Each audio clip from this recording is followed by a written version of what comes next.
십자가는 로마 시대의 극형의 대표였지만 지금은 기독교의 상징입니다. 기독교는 예수 십자가 죽음과 부활 위에 세워진 종교입니다.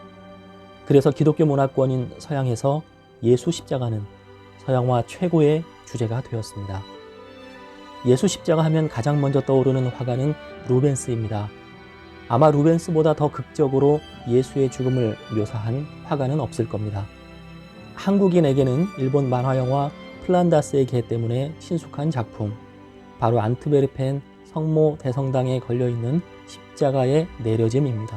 가난한 화가 지망생 네로가 미술전 입상 실패 후 크리스마스 이브에 자신이 담고 싶었던 화가 루벤스의 작품을 보며 안트베르펜 성모 대성당의 차가운 돌바닥에서 애견 파트라슈와 함께 눈을 감는 장면은 많은 한국인들의 가슴 속에 남아 있습니다. 루벤스의 이 작품은 빛과 어둠의 강렬한 대비, 예수 시신의 처절함, 화려한 색채 그리고 그림의 크기로 인해 보는 즉시 관람자를 압도합니다. 한때 성경은 교회의 전유물이어서 평민은 성경을 읽을 수 없었습니다. 그래서 성화는 성경 이해하기를 알려주는 방편으로 사용되었습니다. 성화는 이해하기 쉬워야 했기에 도상학이 발달하게 되었습니다. 예를 들어 베드로를 그릴 때는 열쇠를 쥐고 있어야 하고, 바울은 성경을 들고 있거나 칼을 차고 있어야 하며, 요한은 붉은 옷을 착용하고 미소년으로 그려야 합니다. 루벤스는 도상학에 충실하여 예수의 옆구리 창자국과 손의 못자국을 그렸습니다. 십자가에 달려있는데 창자국과 못자국이 없으면 예수가 아닙니다. 예를 들어 십자가에 거꾸로 매달려 죽는 그는 베드로입니다. 루벤스 그림에서 예수의 시신을 거두는 붉은 옷 입은 사람은 제자 중 형장에 유일하게 남아있던 요한입니다. 그림을 잘 보면 예수 주위 사람들이 예수의 몸에 손을 대고 있습니다. 많은 기독교 성화들이 기적의 성화로 불리고 있습니다.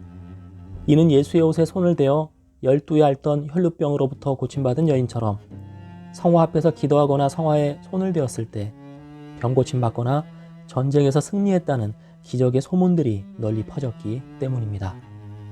마찬가지로 여기서 예수의 몸에 손을 대는 것은 단순히 애도를 표하는 것이 아니라 예수의 기적의 능력이 나에게 베풀어지기를 바라는 마음의 표현입니다. 그러나 죽은 예수가 무슨 능력이 있다고 몸에 손을 대는 것일까요? 비록 죽은 몸이라도 곧 죽음에서 부활할 능력의 존재로 보는 것입니다. 그래서일까요? 예수의 근육질 몸은 이미 죽음을 이긴 것 같습니다. 당시 루벤스의 작품들은 판화로 제작되어 널리 유통되었습니다. 렘브란트는 판화로 이 작품을 감상하였거나 혹 안트베르펜 대성당을 방문하여 직관했을 수도 있습니다. 만약 판화를 통해서만 접했다면 화려한 색채를 볼 수 없으므로 온전한 감상과 이해는 어려웠을 것입니다. 그런데 오늘 작품에서 렘브란트의 색채를 보면 의도적으로 루벤스의 작품과 거리두기를 한 것이 느껴집니다. 그래서 렘브란트는 원작을 보았다는 가정에서 오늘 이야기를 풀어가려고 합니다. 개신교 국가인 네덜란드에서는 교회를 그림이나 조각으로 장식하지 않았기 때문에 십자가에서 내려짐은 교회를 위한 그림이 아니었습니다. 1634년에 개인적 영감으로 만들어진 이 캔버스는 이 성경 주제에 대한 렘브란트의 오랜 묵상이 반영되었습니다. 당시 28살의 젊은 화가였던 렘브란트는 루벤스의 것을 참조하되 자신이 이해한 성경 지식과 자신만의 바로크 수법으로 이 주제를 해석하고 싶었습니다. 루벤스에 대한 경쟁심이 이 작품에 반영되었다고도 볼 수 있습니다. 이 작품들에서 렘브란트와 루벤스의 구도는 거의 일치합니다. 다만 루벤스는 십자가에서 내려지는 예수 중심으로 클로즈업하여 예수의 처절한 죽음을 강조한 반면 렘브란트는 예수 주변 사람들까지 폭넓게 잡아주고 있습니다. 그래서 렘브란트에서는 비록 예수가 빛나고 있다 하더라도 루벤스의 그림처럼 부각되지는 않고 주변 인물들 속에 묻혀있는 느낌입니다. 이는 예수 십자가 죽음에 대한 두 화가의 관점의 차이를 반영하는 것으로 렘브란트가 말하고 싶은 바가 여기에 있다 하겠습니다. 렘브란트는 예수의 장례를 준비한 사람들에 대한 이야기를 하고 싶었던 것 같습니다. 이 사람들은 나중에 예수의 부활을 목격하는 증인들이 됩니다. 렘브란트는 마치 이 사건을 곁에서 직접 보고 체험한 듯 여러 사람들의 이야기를 현장감 있게 묘사하고 있습니다. 요한으로 추정되는 붉은 옷 입은 남자는 예수에게서 조금 떨어진 채 예수의 시신을 거두는데 민첩하지 못한 반면, 십자가 위에 두 남자는 비통한 심정으로 한 사람은 예수의 팔을 잡고 다른 한 사람은 뺀지로 손에 박힌 못을 빼내고 있습니다. 오른쪽을 비추는 반사된 빛은 예수를 위해 아무것도 하지 못하는 성모 마리아의 창백한 얼굴과 그녀를 부축하는 사람들을 보여주는 반면, 부드러운 촛불을 밝힌 왼쪽 아래 부분에는 아기를 위해 안락한 요람을 준비하는 엄마 같은 예수의 누일 자리를 준비하는 여성을 비춰줍니다. 예수의 시신을 받는 사람으로서 루벤스는 요한을 그렸지만 렘브란트는 아리마대 사람 요셉을 그렸습니다. 우리의 예상과는 달리 예수가 죽는 자리에 제자들은 없었습니다.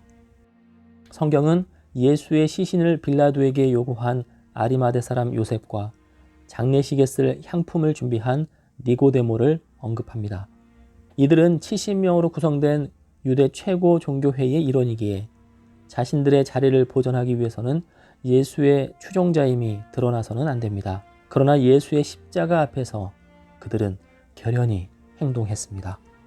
여기서 우리는 렘브란트의 의도를 읽을 수 있습니다.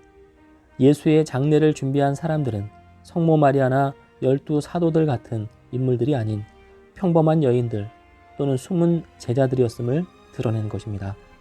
그들의 목숨 건 행동 그리고 성실한 준비 덕분에 예수의 부활 또한 가능했던 것이라고 말하는 것 같습니다.